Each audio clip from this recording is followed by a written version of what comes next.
Alors bien sûr, au préalable, vous aurez repassé votre tissu de fond et votre top.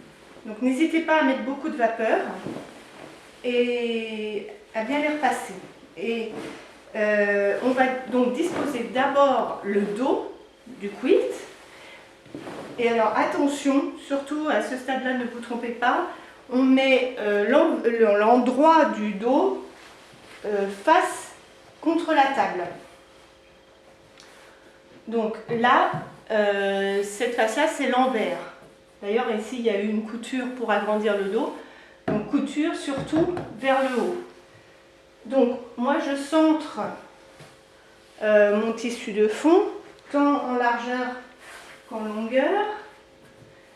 Or là, il y a une couture au milieu, donc c'est pratique. Comme ça, je mets la couture au milieu de la table. Et je vais donc, avec les pinces de bureau, bien tendre. Alors, on ne tire pas, on ne veut pas déformer le dos, on veut juste s'assurer que ce soit bien net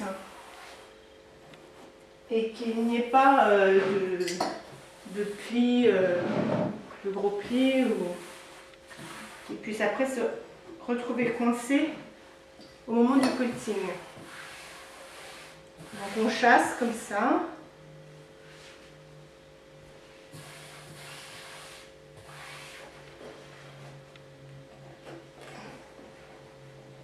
Voilà. Alors une fois qu'on a mis le dos,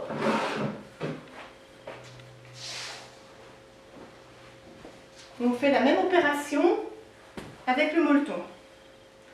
Donc on va repérer le milieu du molleton. Ça apparemment c'est un molleton nuage de chez PSR Quilt, il est très très fin. Et donc je vois que mon milieu est ici. Je vais essayer de le superposer au milieu du dos du quilt. Donc je rouvre en deux.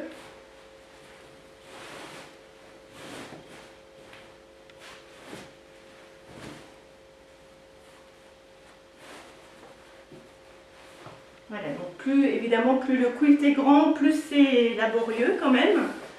Avec des tout petits quilts qui ne font même pas la largeur de la table, donc on n'est pas obligé de mettre les pinces de bureau.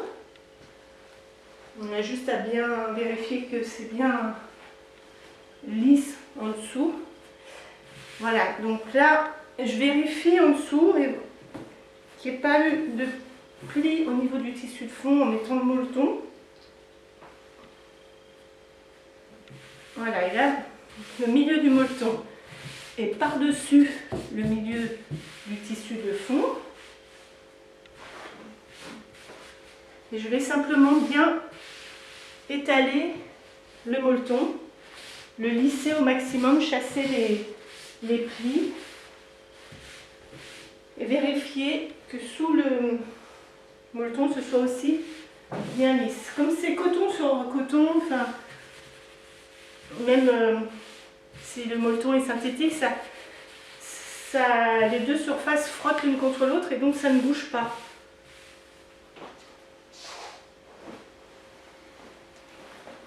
Enfin, je mets le top. Donc, je vais mettre dans ce sens.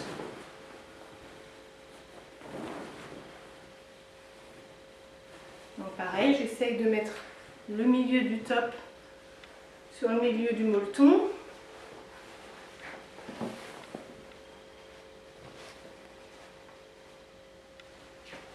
Et là, je vais vérifier, avant de commencer à mettre mes épingles, que j'ai bien centré le top et que partout, sur les quatre côtés, je vois bien déborder du molleton et du dos. Je ne me retrouve pas avec un côté où je n'ai pas assez de molleton et de dos. Surtout après avoir tout épinglé. Ça m'est déjà arrivé, donc c'est pour ça qu'il vaut mieux aussi prévoir une marge pour le molleton et le tissu de fond, qu'on soit tranquille, pas viser juste, sinon c'est pas évident. Donc là pareil, je chasse simplement sans déformer le top. Je chasse de sorte qu'il n'y ait pas de plis, pas de vagues.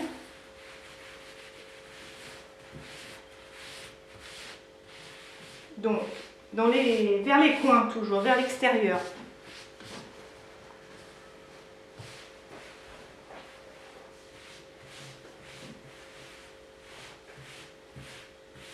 Voilà, donc là c'est bien positionné. Donc maintenant on va prendre les épingles. J'en renverse un petit paquet sur le top. Et en partant du milieu, on va commencer à épingler. Donc en général, je dessine la verticale, puis l'horizontale et je bâtis tout le quart comme ça. Et ensuite, je fais l'autre quart par là, troisième quart, quatrième quart. Donc j'y vais par quart, en partant à chaque fois du milieu vers l'extérieur. Et vous vous rendez compte qu'il faut mettre pas mal d'épingles. Plus vous allez tenir vos trois épaisseurs, moins vous aurez de risque d'avoir des plis, en particulier derrière, au moment du quilting. Donc en fait, entre deux épingles, il faut qu'il y ait à peu près la largeur d'un poignet. Donc au centre de 4 épingles, pareil, à peu près un poignet.